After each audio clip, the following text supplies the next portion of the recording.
Bonsoir à nouveau, Madame, Monsieur. Vous l'avez constaté, nous avons des soucis techniques ce soir. Toutes nos excuses. Je vous le disais, cette édition spéciale est consacrée à une déclaration importante du ministre de la Sécurité. Nous vous proposons donc d'écouter le ministre Mamadou Sana. Depuis plusieurs mois, nos services de renseignement en collaboration avec ceux de l'Alliance des États du Sahel suivent de près un vaste réseau de déstabilisation orchestré depuis l'extérieur et dont les ramifications internes menacent notre souveraineté nationale. Nous souhaitons vous exposer les faits qui illustrent l'ampleur de ces manœuvres ainsi que les actions résolues prises pour y faire face. Il est porté à la connaissance du public burkinabé et de la communauté internationale que des individus résidant en République de la Côte d'Ivoire se sont activés dans une entreprise de subversion contre notre pays. Ces acteurs du chaos, appuyés par certains services de renseignement de puissance occidentale, sont constitués aussi bien de civils de divers profils que des militaires et anciens militaires ayant quitté le territoire national pour participer à des opérations de propagande et de déstabilisation. Grâce au suivi permanent de leurs activités, nous avons pu déjouer plusieurs tentatives de déstabilisation, aussi pernicieuses qu'incessantes. Face à ces échecs répétés, ces individus sans foi ni loi ont opté pour un énième plan. Ce énième plan consistait d'une part à signer un contrat avec des groupes terroristes baptisés les centraux et d'autre part à leur donner des formations spécifiques dans la zone du centre-est pour la prise d'objectifs qui ont été consignés dans leur contrat. Ils devraient en premier lieu mener des actions violentes contre des civils innocents, puis en second lieu s'attaquer non seulement à des institutions de la République, mais aussi à plusieurs autres points sensibles. La première attaque précurseur de cette opération était celle de Barsalgo le samedi 24 août 2024, qui consistait à massacrer le maximum de populations civiles pour créer le désarroi et le chaos au sein de ces populations et ébranler de ce fait la nation entière, facilitant ainsi l'exécution de l'action principale. Le plan prévoyait l'infiltration de plusieurs groupes terroristes. Le premier groupe, chargé de mener l'action principale à partir du 29 août 2024, était composé de 150 terroristes venus du centre-est. Ils devraient se diriger vers la zone de Sapui, puis remonter sur Ouagadougou en vue de prendre le palais présidentiel situé à Koulouba. Le deuxième groupe devrait attaquer la base de drones militaires pour empêcher toute riposte de nos forces. Le troisième groupe, venu du territoire ivoirien, avait pour objectif de mener des attaques dans la zone de Mangodara pour disperser nos forces combattantes. D'autres groupes devraient cibler l'aéroport pour bloquer tout renfort extérieur, notamment la pose de tout aéronef ami. Durant ces investigations, nos services de renseignement ont été alertés de l'arrestation de 2 individus suspects sans papier d'identité à un poste de contrôle à l'entrée de la ville de Niamey le 29 août 2024. Après des auditions rigoureuses, ils ont révélé être accompagnés d'un certain Akouchi qui avait déjà passé le 10 postes de contrôle. Ce dernier a été arrêté plus tard, le lendemain, le 30 août 2024, à la gare Rimbo, à Niamey, alors qu'il tentait de s'échapper. Des vérifications d'identité faites, il s'est avéré que le dénommé Akouchi n'est rien d'autre que le commandant Ahmed Kinda, précédemment chef de corps des forces spéciales. Censé normalement être en stage au Maroc, il s'est révélé être le chef des opérations de toutes ces attaques tristement planifiées. Les 2 individus suspects se sont révélés être en réalité 2 chefs terroristes, nommés Ousmane Abdoulaye et Amadou Idrissa. Toutes ces arrestations ont permis de dénouer une grande partie du complot et de mieux comprendre les manœuvres visant à déstabiliser notre nation. Ils ont été transférés plus tard au Burkina Faso. Une opération spéciale antiterroriste a été dès lors immédiatement lancée en lien avec ces projets de déstabilisation. Les premières investigations ont révélé que ce complot était orchestré par des ressortissants burkinabés résidant à l'étranger, dont M. Aziz Diallo, ancien maire et député de Dori, travaillant actuellement en Centrafrique au compte d'un organisme international. Il est l'un des cerveaux présumés de cette conspiration. Sous le nom de code Ahmed le Centro, il est en contact avec un groupe terroriste de l'État islamique au Grand Sahara, EIGS, à travers un de ses oncles installé dans la ville de Dori. 2. M. Ousmane Moumouni Raouni Diallo, oncle de M. Aziz Diallo, ancien combattant de l'EIGS, ancien coordinateur des négociations avec le groupe terroriste sous l'ancien président Damiba. 3. M. Aziz Dabo, ex-agent de l'Agence nationale de renseignement ANR, en fuite, connu sous le nom de code Lionel. 4. M. Abdoulaye Bari, connu sous le nom de code Le Voyageur. Il est le lien entre les puissances occidentales, les terroristes et la partie militaire. 5. Un certain Serge Maturin, journaliste nigérien d'origine ivoirienne, représentant Le Voyageur au Niger. Il a hébergé le commandant Ahmed Kinda la nuit du 29 août 2024 pour lui permettre de s'échapper et devrait faciliter également l'infiltration de tout le commando à l'est du Burkina Faso. M. Abdoulaye Bari lui avait demandé de garder par devers lui 4 téléphones satellitaires de marque Touraya destinés aux opérations funestes. 6.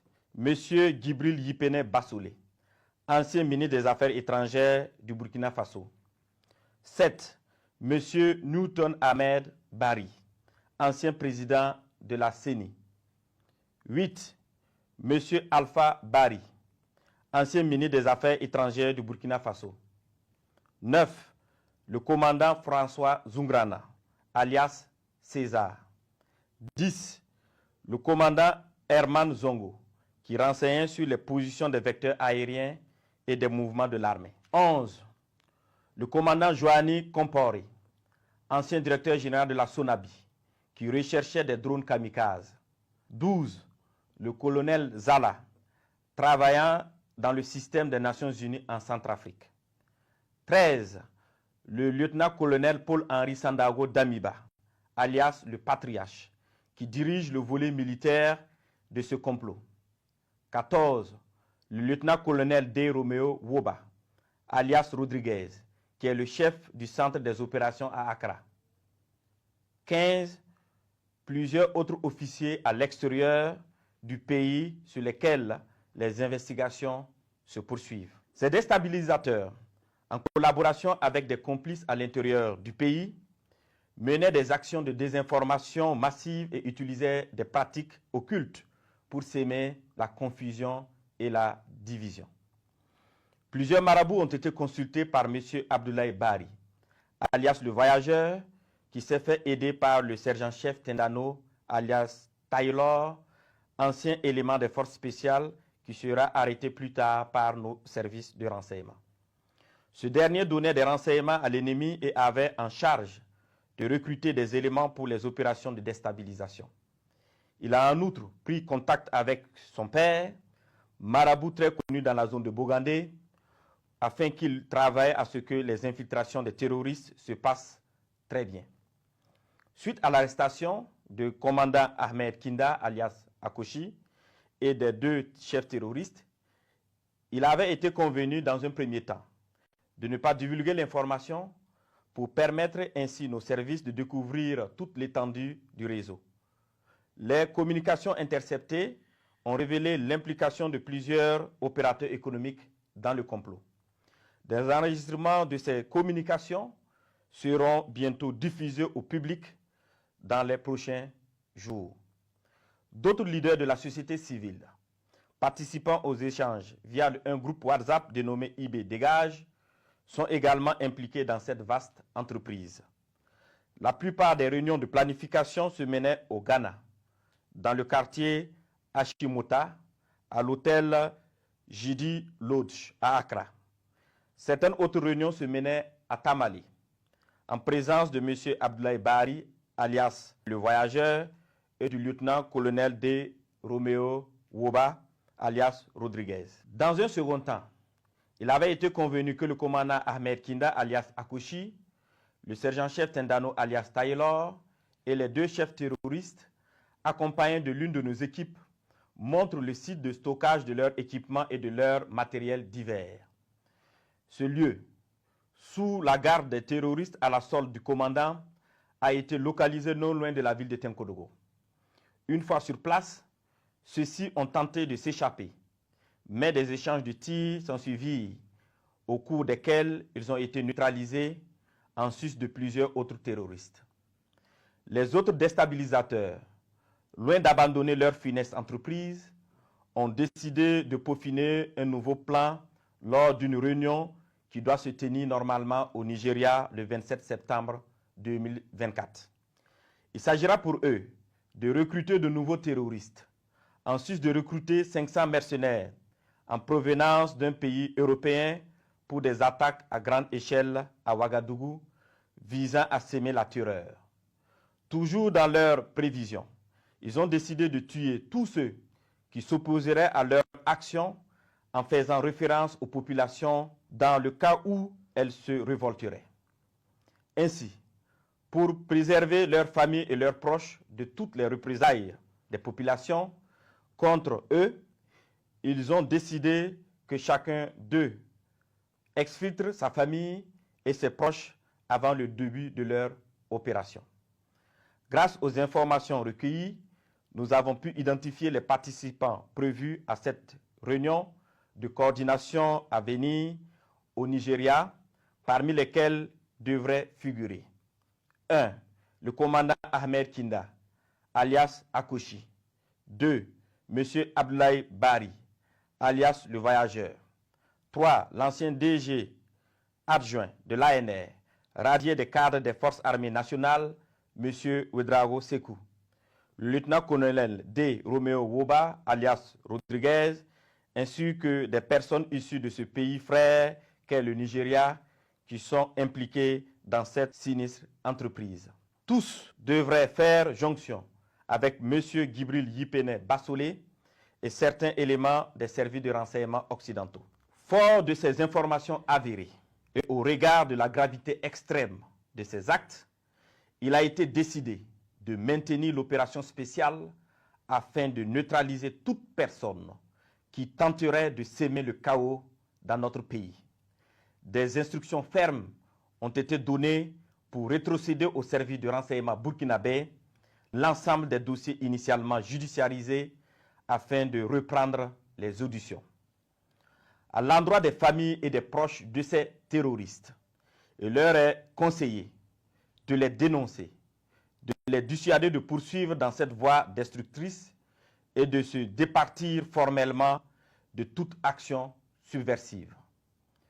À l'endroit des familles et proches de ces terroristes, il leur est conseillé de les dénoncer, de les dissuader de poursuivre dans cette voie destructrice et de se départir formellement de toute action subversive.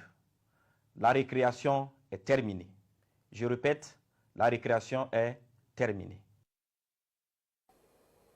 Voilà, Madame, Monsieur, c'est tout pour cette édition spéciale sur la déclaration du ministre de la Sécurité, Mahamadou Sana. Nous vous réitérons nos excuses pour les difficultés de diffusion survenues antérieurement.